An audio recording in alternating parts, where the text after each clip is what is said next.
I'd like to file sana a resignation na.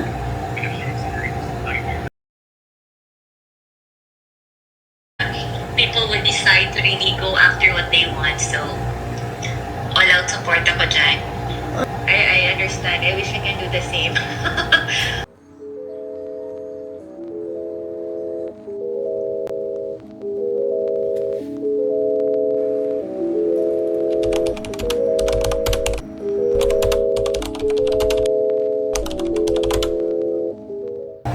Ay, ang tagal.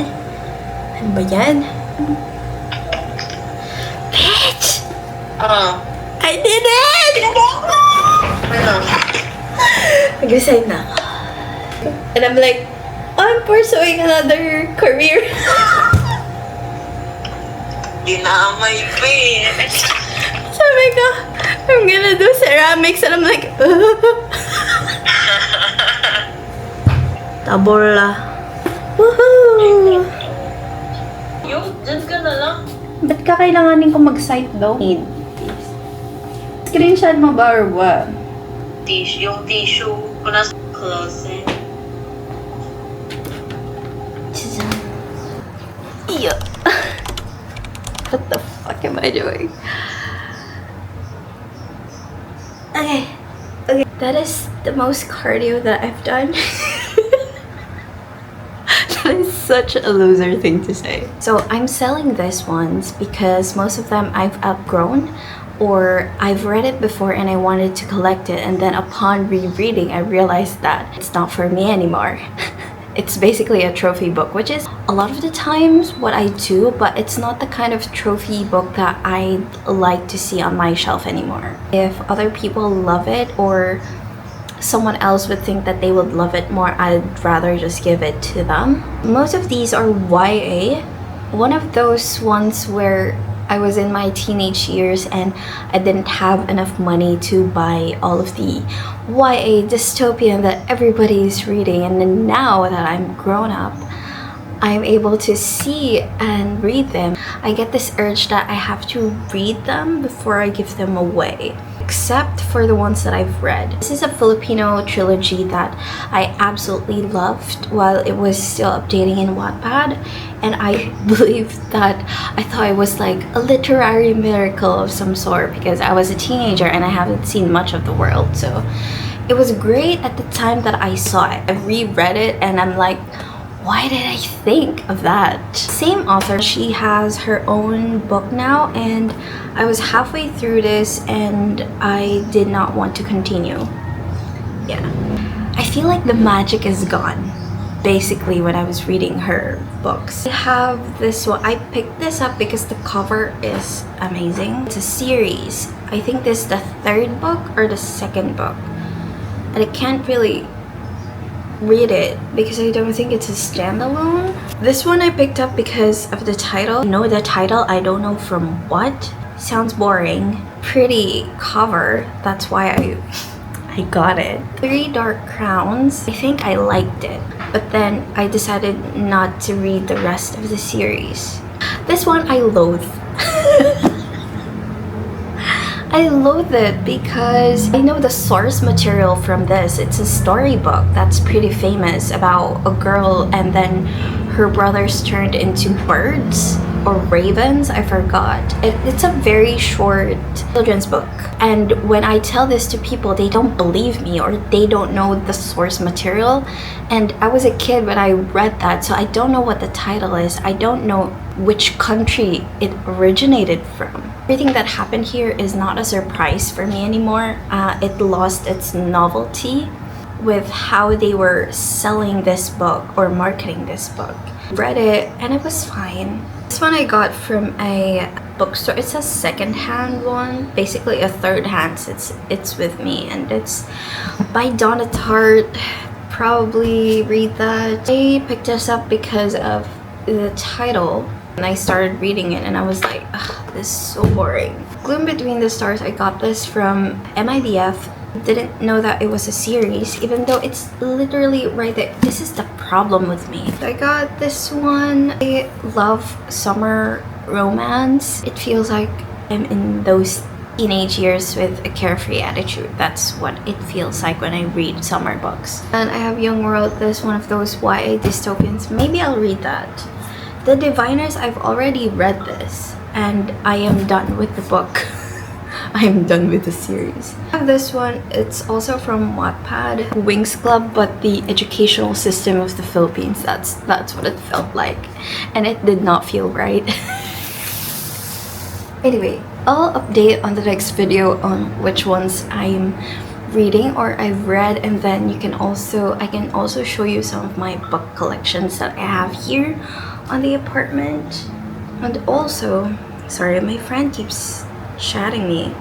I'm trying to get her to join me going up in the mountains. I have a schedule to go up in the mountains. It's called Mount Pinatubo here in the Philippines. I have no experience in climbing up a mountain. I don't even walk, so I don't know how I'm going to survive that. I was supposed to go at the end of March, but I'm alone. None of my friends wants to go up a mountain. It's only me, so it's just me, and then the company that I was booking in, because I need to ride a 4x4 and also guide, so I have to pay for that. I couldn't find anyone to join me because it has to be 4 people per tour. I wish I had a bigger circle of friends, but that's not me. I only have one friend that I consistently talk with. Well, 3. I have 3, but they don't like mountains. She's telling me that she can't because she's not built for hiking. She has no gears or equipment. What the hell does that even mean? She's asking if she were to join, is it okay to wear Doc Martens or Jordans? See, this is the type of friend I have. I only got 4 hours of sleep today. I don't really feel tired. I'm okay. The reason why is because I was reading up until 7 a.m. I found another webtoon or a manhwa. I tried telling on the camera what my thoughts are without any script, and it did not go well. This is what I did with Why Are You Obsessed with Your Fake Wife? I had a really great time reading that. The thoughts that I had while talking on the camera was just all over the place, so now I came prepared. I have notes. It's on webtoon. And I had to stop reading because it's on Daily Pass. I have to watch a bajillion ads just to read one. The Count's Secret Maid. I love that it starts out with a summary of a story, not just listing down facts of the female lead that is surviving her fate and being stuck in a dysfunctional family without support. She was forced to watch each of her siblings die for every little thing that could have been fixed if it weren't for the failings of their surroundings and people. It wasn't just about how she's ugly, but it's an actual reflection of how she's treated that she actually started believing that, and it became a reality that she cannot escape. So for reference, the story of this is, for Paula, the female lead's name, not a single day passed by without a reminder of her ugliness, but it was her hideous face that spared her from being sold to a brothel or dying tragically like her sisters. So when Paula's father sells her off to work at an esteemed nobleman's mansion, she realizes that peasant girls are a disposable resource. However, she finds the young Count Belonita tucked away in an annex, shamefully hidden from the curious eyes of the public. And as Paula struggles to appeal to her tyrannical master's whims, she must also embrace her role as his secret maid, hence the reason why. The title is The Count's Secret Maid. On to my next point. This story also does not shy away from pointing out the fact that she's angry at how a noble like the master she's serving now, though circumstances made him miserable through an accident, it doesn't mean he's less privileged because he has power in his name, people serving him, and a place to retreat to. When people like her have no such things to buffer even a little bit of their suffering, they're just left there to die. It also transitions nicely into, I know the difference in class, but they actually complemented each other, let me show you type of storytelling. Really love that subtlety in the transition of this is a serious topic and then kind of lets into these comedic relief after those scenes. It's really great. The adaptation from novel to manhwa is really great. I'm already excited because I think the artist who picked up the adaptation to manhwa from the novel is a good fit for the role. I see the possibility of how the story unfolds more, and it really excites me. The last thing something like this excited me was last Valentine's. I was still up until 7 a.m. finishing the chapters of Why Are You Obsessed with Your Fake Wife, or even Dear Nemesis. But I already DNF'd both of those. Same with I Tamed My Husband's Mad Dog. The main reason is that they lost the plot. I think the artist, instead of controlling the flow of the story got overtaken. They lost the plot. They keep repeating the same cycles, or they're kind of holding off with the arcs of the characters and the main story. So it just lost me. So that's why for this title I have really high hopes. This is also what's interesting. It gives you a sense of anxiety because the writing perspective is written in the past, meaning the storyteller is telling you these stories has already passed and is only recounting it. And some tragedy awaits, but you don't quite know where. And this is only 27 chapters. You're at the edge of your seat, and there's never really a boring scene that I've seen yet. Everything is just integral to the storytelling, and that's what I love about this one.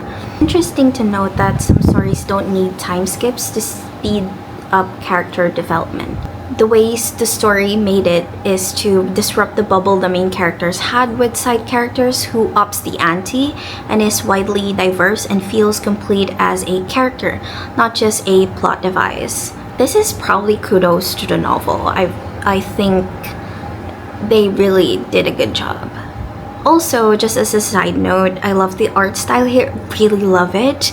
I took a lot of screenshots for some of the scenes to use as a wallpaper. It's for my personal, I don't think, is that illegal? I don't know, we'll see. Reason why is maybe because they made use of different textures and blurred out some details that came out so well and so interesting. It reminds me of a manhwa art style, and that one webtoon I was obsessed with, or still obsessed. It's called Purple Hyacinth. I really love it. Let me show you some of the things that I've screenshotted. It's a lot. Oh, so this is number 1. Yeah. As the second one. Sorry. This is the third. Also, oh my god. He looks so pretty. Also, I think this is the second, not necessarily the second story that has disabled people. That is more than their disability. But this is the second story that features, okay, spoiler alert, skip like 5 seconds into this. This is the second story that I've seen that features blind people. The very first story I think that I saw that features a main lead that is blind is, let me just check. Flawless. I've read this many years ago, back when the translation was still not official. It was just fan translation, but now they have an actual translation on the webtoon. I think the art style kind of changed as the translations went, because I swear it looks pretty. Okay, so the author is Indonesian, so it was originally Indonesian, and this is some of the character, the character that I find really pretty. What was I saying? Yeah. So I read that, and I ran out of daily passes, so I have to wait for another day, or actually pay for the chapters, which money I do not have. Oh my god, I forgot that I was showing you the screenshots. This is the next, when they add different textures or overlays to it. Like, the play in the lighting of the characters is just amazing. It's the artist cooked in this. I might actually have to see what the novel cover looks like. Most of the book covers of novels, especially originating in either Korea or in China, The art style of the novels are really good. They cooked it with magic and then just made it happen. And then when they adapted it into manhwa, it kind of does not look the same, and I kind of get it. You have certain deadlines, and with that kind of art style, it's gonna take a lot of months or even years to perfect that in just one chapter, so I kind of get it. Hello, so I sold this. I just got off the phone with someone, and the grab is on the way and picking this up. I bought this, I think 3,000 plus, and I thought it was gonna make me happy. It did make me happy for a while, and then I stopped using it. Hello po. So, it got delivered! I sold my first piece of tech. I think that's the first time I ever sold something with that amount. I sold it for 2,700 pesos, and originally I got it at 3,000, and I'm not using it anymore, so I offloaded that. I'm in this state where I want to sell everything that I own and leave, pack up and leave. So I'm starting to do that, and it's a little hard with the books. I would probably just give it away. I don't know yet. I also meant to show you something. So this is the Some By Me cleanser that I've been trying to finish. It's actually a full one, but yep, I've finished everything. But the problem is, I have 2 of this. So I'm still on my way on finishing the other one, and then I'll stop buying this and hopefully find another brand that is well suited for my more adult face.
Lipat pa tayo.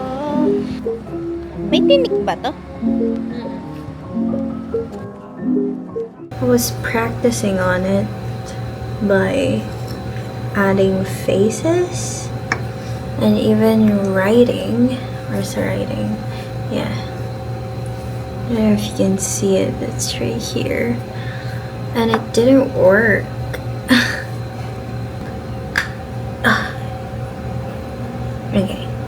Maybe I am strong. Also, low-key, I want to break this one because the handle is not perfect, or it's not even right. Like it's lopsided. This one too. It's so dry and it's so cute though. I was going to give this to my mom. This is my pride and joy. I'm really happy of how this turned out. It fits in my hand and it's gonna shrink about 12%, so it's gonna be just right for a jewelry dish. Okay, I'm gonna show you my clay. Everything is right there. Oops.